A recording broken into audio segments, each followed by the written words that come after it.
Hi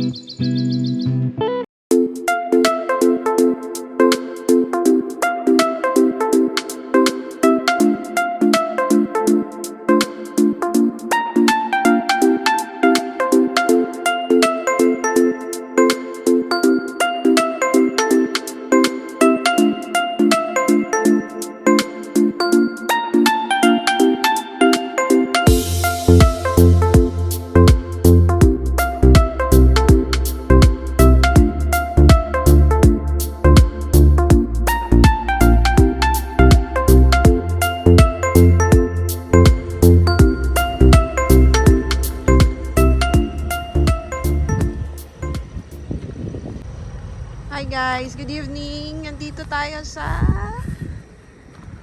Tanawin sa Gulod. So, ayan yung ating parking sa baba from doon. So, doon paakyat. So, nag-inquire muna sila. So, check natin yung itsura nung sa taas. So, eto yung sa bandang taas. Wow! Wala na yung naka-pwesto. So, ang lamig. Grabe.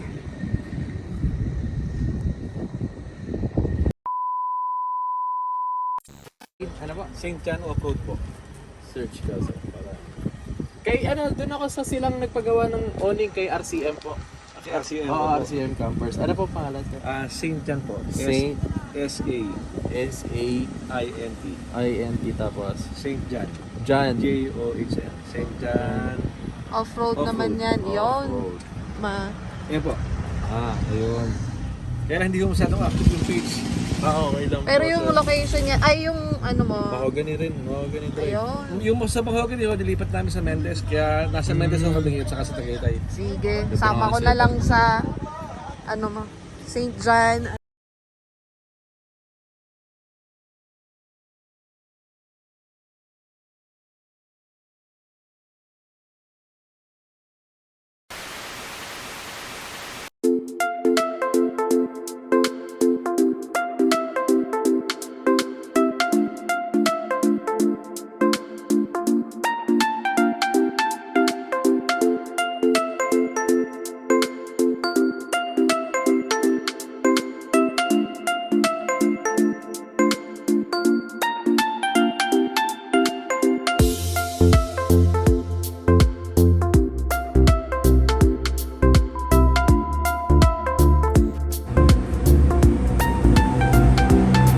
Kape Barang.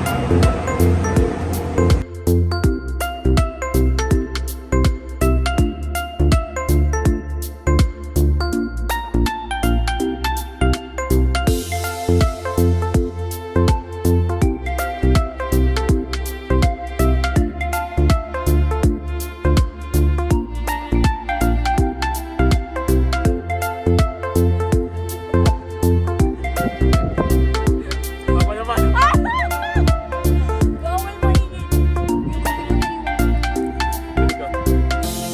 Ano ba nila kayo?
So hi guys, eto nga pala yung binili namin tent. Actually kadi-deliver lang yan, same day. So yan yung brown tracker na tadpole. Kasya dyan yung tatlo. Actually, kasya kaming tatlo dyan. So, nilatag ko lang siya for, picture purposes. Kasi, dun pa rin kami natulog kay, tawag dito, kay panel ban namin. Then, nandyan lang si tent kasi gusto kong malaman kung magbabasa ba siya sa loob kapag nagmo-moist. Kasi yung hamog like dyan sa, Tagaytay. So, ang lakas ng hangin, may time talaga na maghahamog yan, tapos magmo-moist yung tent mo. So, gusto kong malaman yung sa loob. Then, ayun nga, nakita ko naman yung result niya.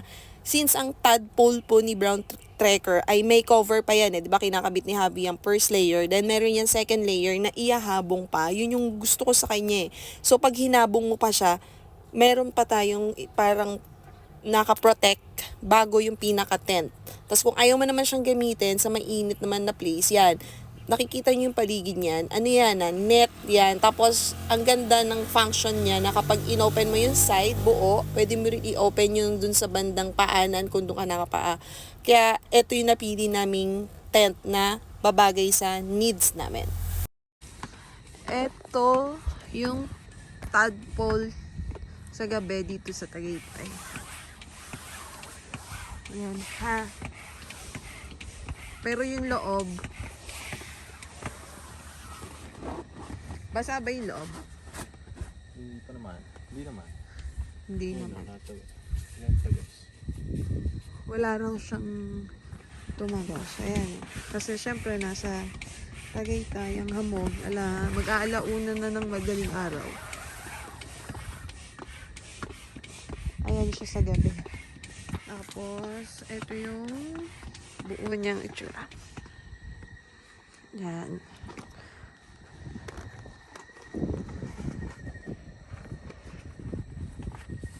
Aray. Yan.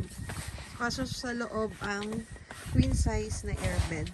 So, yung airbed na gamit namin, yung pa din, yung airbed namin dun sa ibang garden namin tent. So, ayan yan. Tadpole by Brown Trekker. So, ito yung zipper niya. Hanggang dito lang yun. Basta pinapakita ko yung tubig. At. So, hindi po kasyang queen size. Huwag niyo pong gagawin to. Masisira ang tent. So, tanggalin natin yung hangin ulit. Ayan o. Ganto pa. Oh. Sinlaki ng paa ko yung di kasya. Ito mga kasya. Ay, kung kahit malambot na ng konti, may isasara nyo na yan. Pinilit namin pero ayaw. Nasisira. Kaya bibili ng queen size para dito. Pagpaloloboy niya. Meron naman kaming sleeping bag. Yun na lang gagamitin namin. So, yan. So, bibenta ko po yan. PM na lang kayo sa page namin. Para sa mga interesado. Kasama yung pambomba. May mga unan din yan.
So guys, time check natin ay 9:46.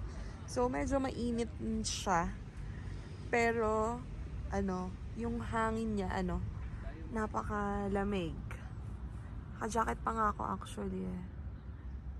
Tapos wala kaming kasama ulit. So dati ito, wala to eh. Pero ngayon naglagay kasi sila ng bike trail. So ayan yung Cavite, Cavite Downhill Alliance. Yan. Makikita niyo yan sa page nila. So sa mga bikers dyan, if interested kayo, visit nyo lang yung kanilang Facebook channel. So, anong ganap natin dito guys? Ito nga, yung kaninang pinaliwanag ko na aming bagong tent. Pero hindi nga kami dyan natulog. Kasi mas naging komportable kami dun sa sa loob ng sasakyan. Baliktad no, mas naging komportable na tayo dun sa loob ng sasakyan kesa dun sa. Tapos, ayan. Ayan yung view na nakaharang lang tong pole na to. Sakto pa siya kay Taal. Kaya ang hirap mag-pictures. So, ayan ang view. Diba? Nice. So nice. Tapos, sa rate naman, mayroon tayong per head. Iba yung rate dito sa taas. Iba rin yung rate doon sa baba. Ayun. Yun yung sa baba. Yun doon dapat kami. Yan, kaya lang may basura. Pwede ka naman medyo mag-forward, pero iba kasi yung view dito. Tapos parang pabundok na maliit. So dito kami sa gitna. Tapos yun talaga yung pag may tent ka naman, magpapark ka sa baba. Tapos dun ka magte-tent pitching. Yan. Tsaka dyan. Tapos meron pa dong isa. Dun yung paglagay ng tent. Tapos bababa ka na lang doon para kunin yung gamit mo. So kami, tent kami, may tent pitching yan. Tapos, may presyo din sa car camp. Wala lang, gusto lang namin experience yung dyan kagabi, tinry namin mahiga, okay naman. Tinry namin sa sasakyan, okay naman. Pero mas okay kami sa sasakyan, matulog 3. So, mamaya ulit guys, kain tayo. So, bye-bye! Luto na tayo ng lunch. 10:52. Papahin tayong pansit. Tapos, ito yung aming seasoning bottle set. Galing Nature Hike. Ito yung kasama niya. So, may 1 salt yan. Tapos 2, medyo malaki. Kompleto yan. Tapos, oil, tulog. Cheating na may mantika, tulog. Suka. So, ang maanghang. Wait lang. Chili oil. Walang laman. Toyo. Balik na natin. Tapos, kasya pa dyan yung isang, kung may seasoning kayong gusto. Tapos yung kahit saan masarap.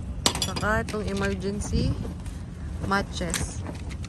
Buksan mo nga itong emergency matches. Waterproof na posporo.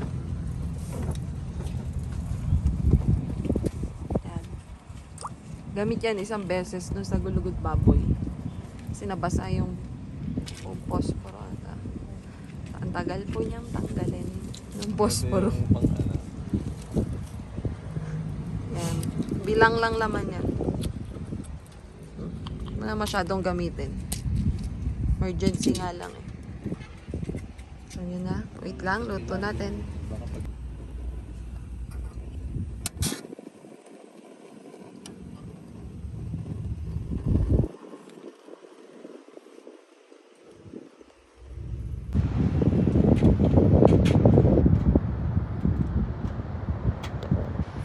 So guys, ito yung isang nagawa namin. Kaya namin pinalagay para bahala siya para mas ma-appreciate niya si oh my god. Yeah. Sige.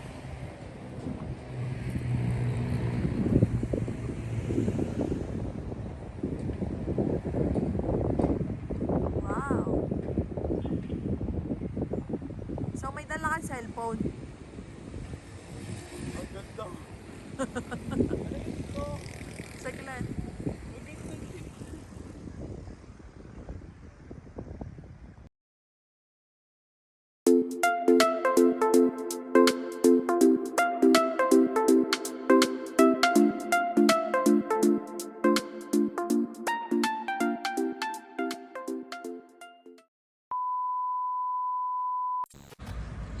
Kakalasin niyo na yung tent namin.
So, hi guys. Time check natin ay it's ano na 5:02. So, dapat kasi 24 hours. Yung payment mo dito is good for 24 hours. So, uwi na kami kasi may hahabulin lang kami sa Twin Lakes. Ano, so wait lang. Tapos na tayong basura. Tapos guys, isa lang pala siya, hindi ko medyo gusto. Pero, normal naman yun eh. Kasi nasa tabing kalsada nga pala tayo. So, hindi mo maaano yung pure sound ng, ng nature. So, view lang tayo. Pero, napaka worth it naman. Nakatulog pa rin naman ako kanina. Tapos, ayan, malinis na. So, pack up na tayo. So, ganito yung ambience pa rin natin. So, wala kaming kasunod na Sorry for the dumi. Kasi nakalkalin ng aso kanina. Pero hindi ko naman basura yan. So, malinis na lang po. So, bye guys. May dogs pero friendly naman. Tapos ito yung bago nilang pinopromote. Cavite Downhill Alliance. Yan. Active yun. Then, may sticker! Sasenyas ako sa baba. Tapos, okay, that's it guys. Thank you for watching. Thank you for joining sa aming adventure for today. And yes, it's my birthday. Thank you sa inyong pagsama. And see you next time. Bye!